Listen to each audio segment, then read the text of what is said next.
Oh man, that's a lot of anime flashing by on screen.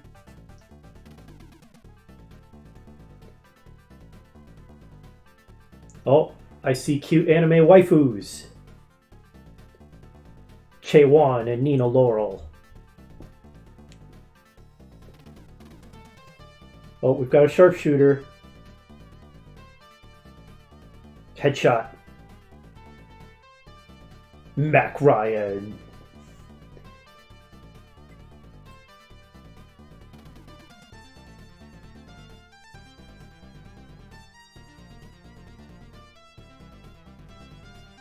Man, this is incredibly anime.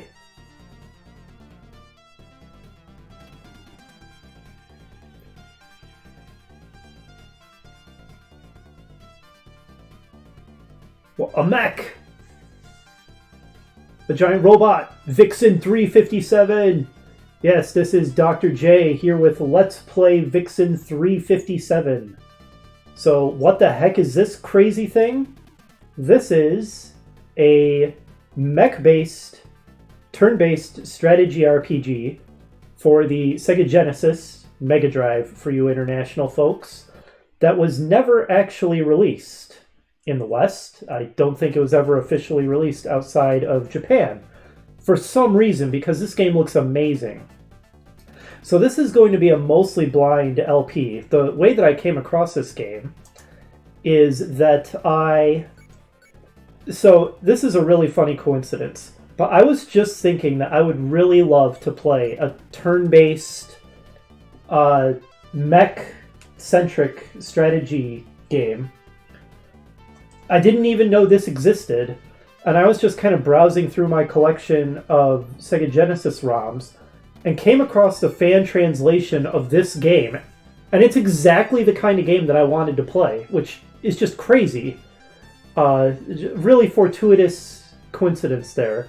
This game is made by Masaya, who is probably most famous for the Langrisser series, but they made some other really cool games too, like Assault Suits Valken and Lanos, also known as Target Earth and Cybernator, which are also mech-based games, but those are more like action shooter platformers instead of strategy games.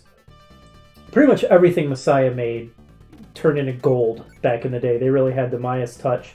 This is mostly going to be a blind LP. I played the first mission just to verify that this game looked as amazing as my first impression was, and it certainly seems to. So yeah, like I said, mostly going to be a blind LP, except I played through the first mission. Let's go ahead and jump into it. It's so anime! So this is clearly Team Evil. We've got our arrogant, smug Bishonen bad guy there in the background, and all of his various minions arrayed in front of him. Vixen 357, I'm guessing, is a play on 357 Magnum. Is in the firearm. I don't know what Vixen means. I'm guessing that's going to be a model of giant robot in this game. Anyway, we're getting story. That fiery young man is clearly going to be our protagonist.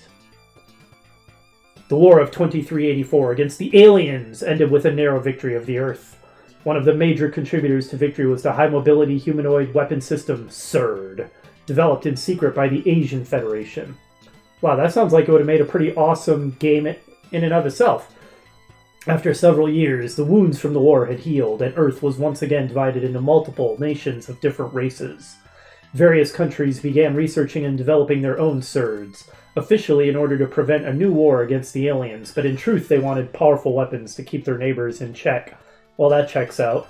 During this arms race, a weapon that surpassed the performance of the SURDs was finally developed, the Vector.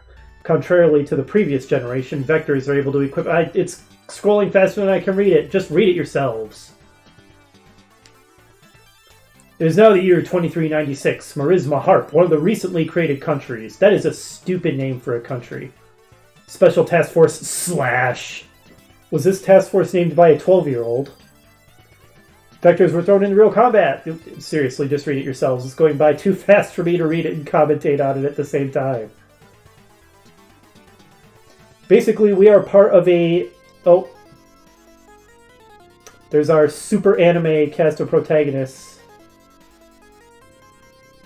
Alright, Takia and the other members of Slash conducted military exercises every day at the Harp Base, the secret military laboratory of Merisma Harp. It was during one of those days that the Harp Base was attacked by multiple vector units of unknown affiliation, so we are members of Slash. We are mech pilots. Our base was under attack while we were out training, and we have to go help it. Oh, we've got a cute bridge bunny operator. Slash team, please respond.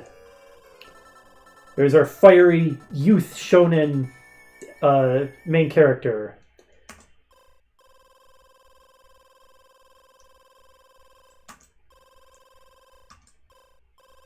Oh my gosh, Mac Ryan, you are the most stereotypical American anime character ever. Harry Gibson looks tired.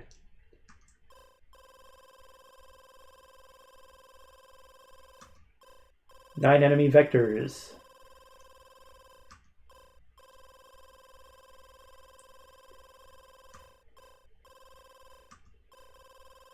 Unlucky for you, Mac Ryan. So, these are not enemy units. These here. These are actually friendlies. The enemy units are further to the east. These red and green troops. The units that we control are here in the northwest corner of the screen. We can tell the units we control because they have numbers and letters. The numbers indicate our health, where 10 is 100% and 100% health, and 1 is like 10% health. So just multiply that by 10 and it gives you a percentage of your remaining health. A shows whether you have yet fired, attacked, A for attack, and M is whether you have yet moved. And we can bring up full info on each of these. We get a nice little character portrait. We see the character's close range and long range aptitude. HR is hit rate and ER is evasion rate, I believe. Movement speed, the weapons we're equipped with, including their power.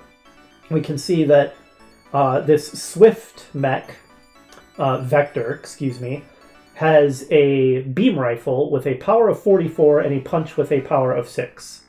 These obviously are our long-ranged models, and we would be idiots to attack in melee with them. Our two sort of sidekicks, I guess, that's mean squad mates. Our squad mates are in these Swifts, the long-range models. And then our main character is in a Nelson, which has a weak Vulcan but a powerful lightsaber. So it's the opposite. It's a close-range model. We can see that our main character here, Takia Murasawa, is a balanced character who is pretty good at both close-range and long-range combat. And then in the lower right, you can see the terrain and a percentage.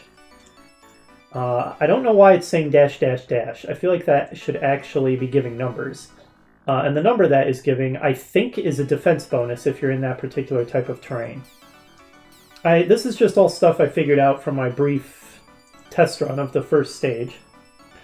So I don't guarantee that it's all 100% correct. So our goal in this first mission is to protect our base, the Harp base, which is right here. So what we're going to want to do is basically first just start moving our mechs down here across the mountains so that we can help our allies engage the enemies approaching from the east.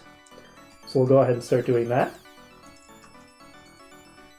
But yeah, it is such a crazy coincidence that this is literally exactly the kind of game I suddenly had a hankering to play. A turn-based, grid-based strategy RPG, except with mechs, which I didn't even realize that there were actually games like that existed. And then I just randomly came across this one, and it's like, did I just edit reality to get the kind of game I wanted to play? And it's by Masaya, one of my favorite retro game companies, no less. It's just amazing. Alright, so anyway, in a curious mission design decision, here we get pretty cool close-ups of the action. We get a nice side-scrolling view of the terrain, and we get to see close-ups of the mechs attacking each other. But as I was saying, in a curious mission design decision, here in the first mission, we don't really get to participate in the battle for like the first 3 turns because we have to spend those turns moving closer to join the action, and we just get to watch NPC allies and our enemies duke it out.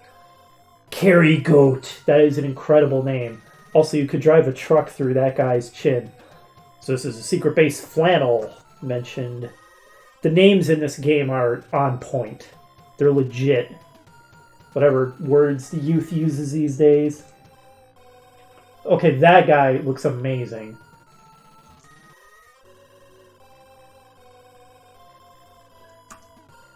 So the intro went by really fast, but to me it basically just suggested that vectors are just modular surds.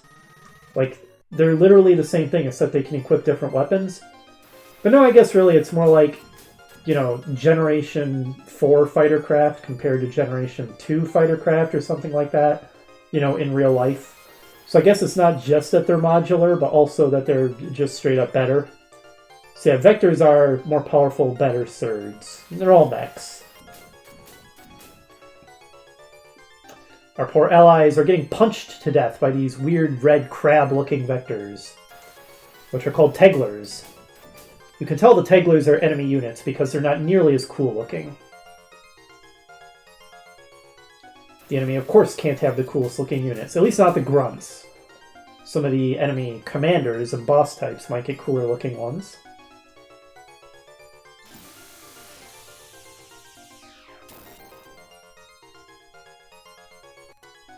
Yeah, this is just amazing. I mean, this game is so cool. Alright, so for the next couple of turns, I'm going to go into config, and I'm going to turn animations off. Because it's just going to be our allies and enemies fighting each other. We don't need to spend, you know, tons of time watching that. I'll turn it back on once we get in range and we can join the fight. For now, we're just moving to join the fray.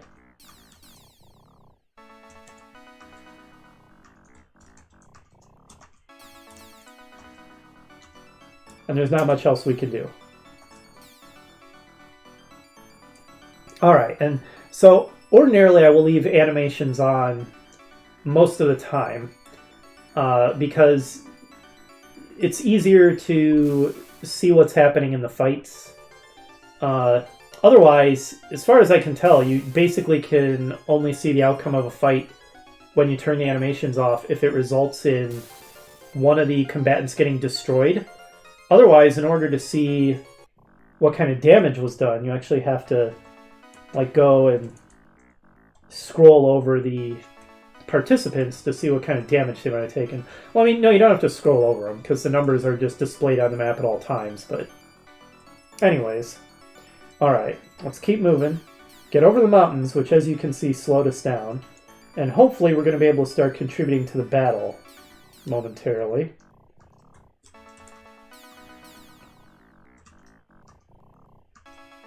I'm not convinced that I took the most efficient route to get over the mountains, but whatever. So yeah, it might seem like we have every advantage in this fight because we have the enemy so outnumbered, but our allied mechs, the I-surds, are so inferior to the enemy mechs that they desperately need our help. They're just getting wrecked. They are basically nothing but a stumbling block, a doorstop for the enemy. Yep, common troop. I mean, we're doing our best. There was a mountain in the way.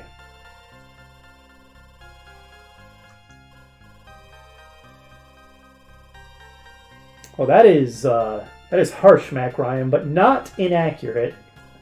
They really are just our cannon fodder. I think you'd have a little more care for your allies, though. You're not going to be making a lot of friends with your fellow soldiers with that kind of attitude, Mac Ryan. Incredibly American Mac Ryan. Alright, let's go ahead and turn animations back on, because we should be able to join the fight now. And we can see that those Swifts have some serious range on them, so we can start bombarding the enemy even from all the way back here. Guess there's sniper rifles. Excellent. Okay, now the lower right corner is showing that number with the percentage for the different terrain types. I don't know why it wasn't doing that before. As I said, I think... Okay, now it's not doing it again. I don't know when that pops up and when it doesn't. Anyway, I think that it is a defense bonus. That's usually how it works in these kind of strategy games. Alright, so we are providing our allies with some meaningful help now. Our main character, Takia, is just going to try and charge in so that he can get into melee with his powerful lightsaber. Because his Vulcan is not very strong.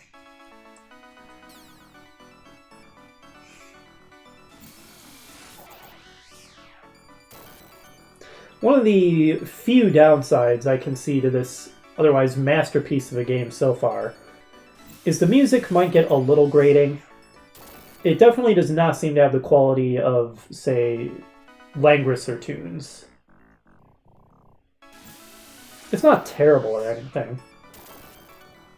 But like compared to the incredible theme Knight Errant or Kingdom Knight Langrisser themes from 2 and 1 respectively, this track just doesn't quite have it. Carry goat.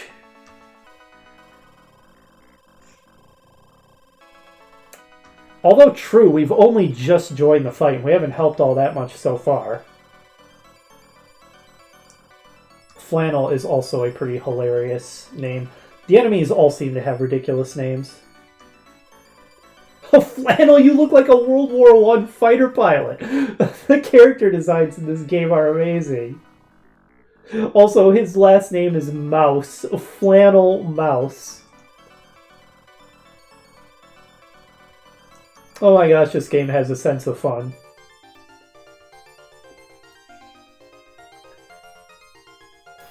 Crabmac is going to punch with its pincers. That looks painful. I mean, you know, if mechs could feel pain.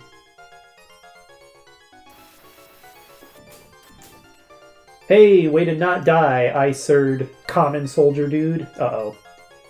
I think he's about to die. Yup.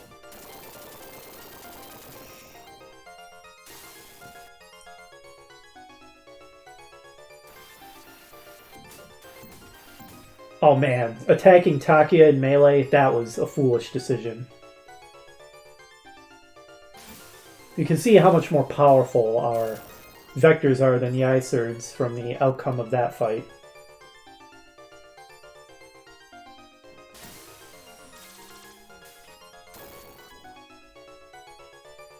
I guess Verser is actually the name of those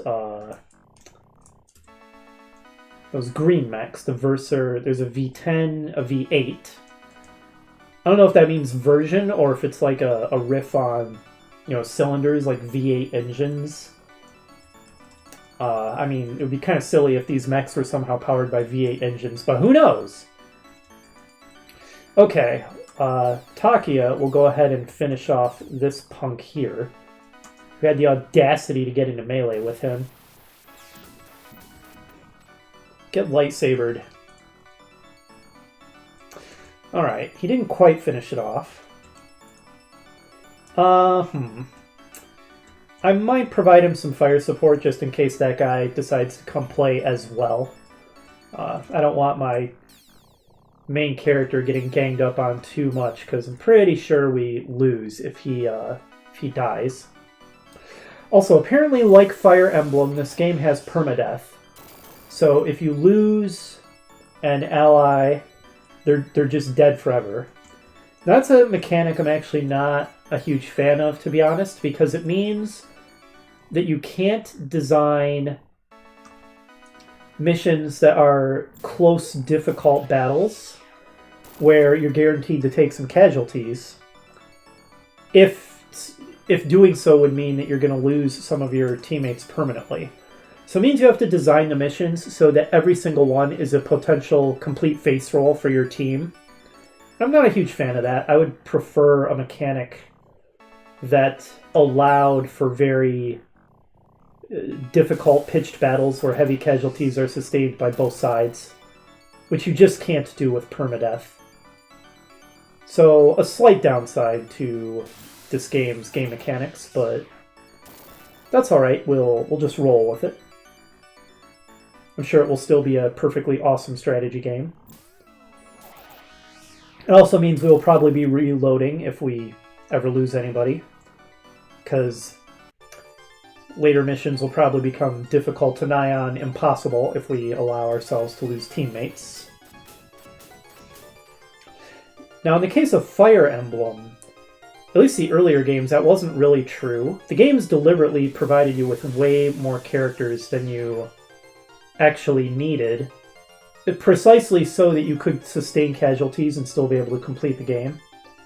But in practice, nobody actually plays the games that way. They'll always play that if they lose anyone, they reload.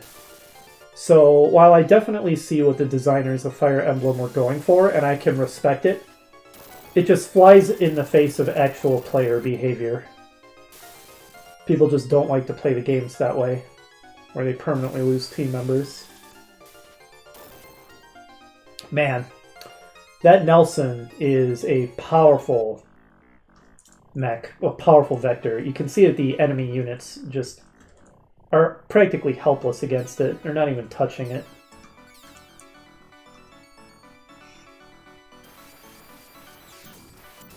Man, it is just tearing up those enemy versers. Alright, we've got... let's see. Our allies can certainly handle that enemy Tegler that is almost dead. But they'll probably want help handling the other Verser that still has half its life left. Okay, we have to move a little closer. So... what? It's still out of range? And unfortunately, there's no undoing your move. Another downside, the game is old, so the interface isn't as helpful and user-friendly as you might wish.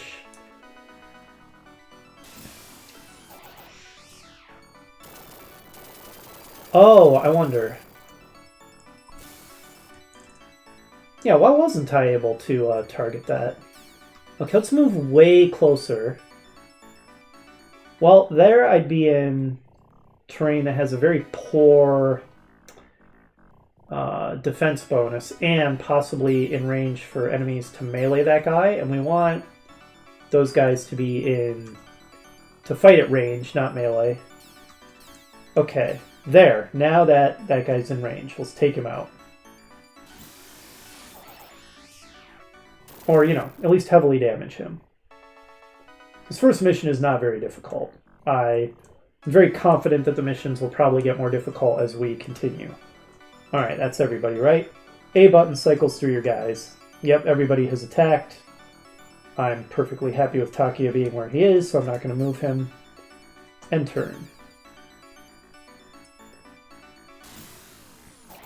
I don't know exactly how experience works. I hope that our friends aren't just kill-stealing us left and right. That's maybe something I should pay a little more attention to. I'm hoping if you just get everybody... oh, our base can fight too, by the way, which is awesome. It's equipped with a long-range missile launcher. I'm just making this mission even easier. Nani Okay, so when he issues this order, the enemy actually seems to obey it and start moving toward the base. At least they did during my practice run. Yeah, they're gunning for the base now. So it's kind of cool that the enemy AI can be scripted to go for specific targets and not just fight in a generic way.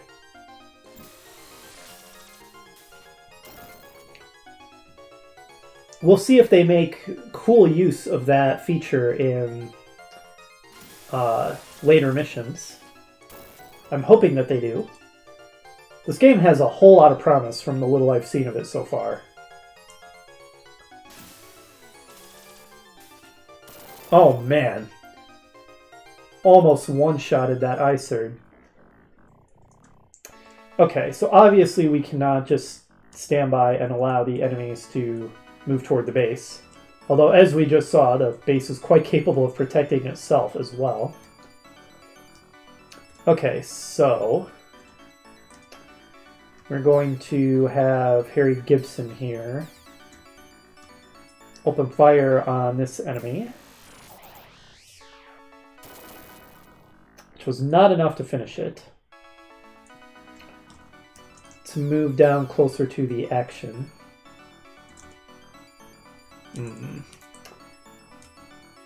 I guess here should be okay. Let's see. And Takia will pursue and attack that guy at close range from behind. Looks like melee has more range than you might expect. Not just adjacent. So we'll go ahead and have him attack that guy. Oh, disappointing, Takia. I was thinking you'd be able to finish that guy with your lightsaber. You've let me down. Okay. And then Mac Ryan, aka America. Seriously, he's so stereotypically American. It's hilarious. I kind of want to finish off this other enemy here and see what that does experience-wise.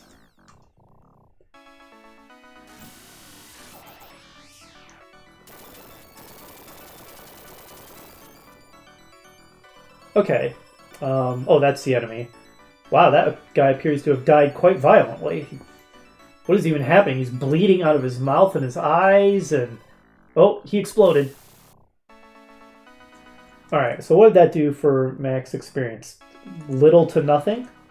Okay, not sure what that means. That's everybody. End turn.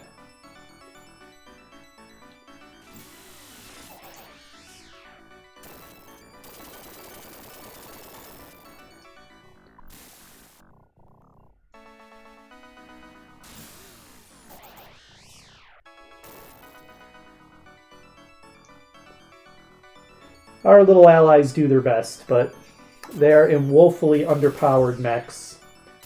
The base, however, that missile launcher on the base is no joke.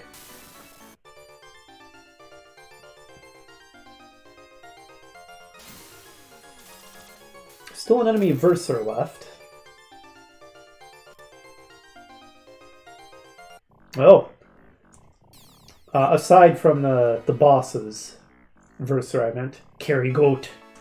He's trying to get to the base from the south. Okay, we can't permit that.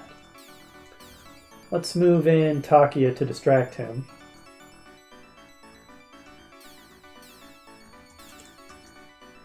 Even though the Vulcan gun is just a pea shooter, it should at least get his attention. Oh, and you know, that wasn't terrible damage. And definitely start moving Harry Gibson down there. He might even be able to get close enough to fire, but actually first, let's see if Mac Ryan can finish off this enemy.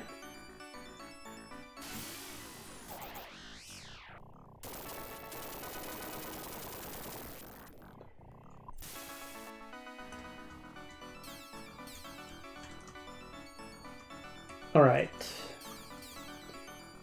Provide fire support to Takia.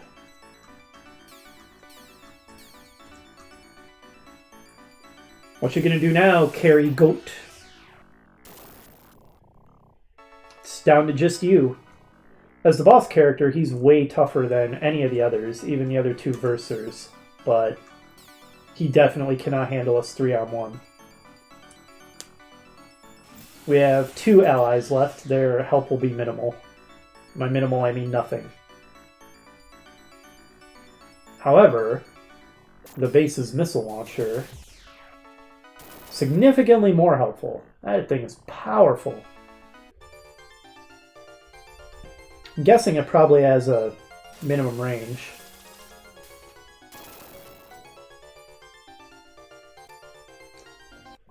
Alright, if we can get Takia into melee range, we should be able to do some real damage. Let's go ahead and give Harry Gibson a shot. with that sniper beam rifle. Okay, that was not terribly impressive. Show him how it's done, Mac. I think Mac has the better ranged attack, right? He was the ranged guy. I think he was the sharpshooter from the super anime intro. Okay, he got the finishing blow. Sonna Bakana! Goodbye, Carry Goat. Taki is so happy. Oh, victory music.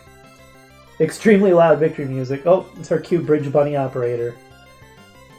Japanese giant robot shows and their cute bridge bunnies. Such a proud tradition.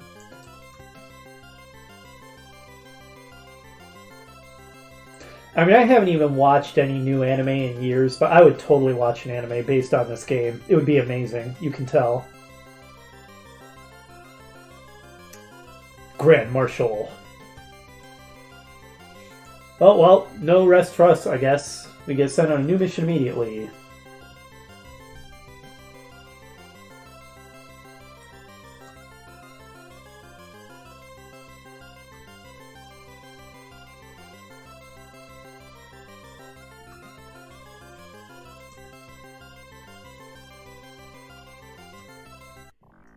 I mean, satellites, probably. That save is obviously from my test run before. As you can see, I did not get very far in the game before I decided to just dive into this LP. Just got to scene 2. We'll go ahead and overwrite that. Rendezvous/team is in pursuit of the mysterious army that attacked Heart Base. Headquarters had ordered them to join up with the mothership Dread. That sounds like a bad guy's ship name, but no, it's ours apparently. Before moving to eliminate the enemy, the chosen rendezvous point is an old castle. Alright, I'm going to go ahead and pause the video there. So, yeah, I am massively looking forward to this game. This looks amazing. And I still cannot believe that I psychically conjured up exactly the kind of game that I wanted to play. A turn-based mech strategy game by Masaya. I didn't even know that existed, and I just randomly found it in my library of downloaded Genesis games. I'm a little scared of my apparent supernatural powers, but hey, they came in handy this time. Anyway, next time, Mission 2. Hopefully you'll join me for that, and I'll see you then. Bye!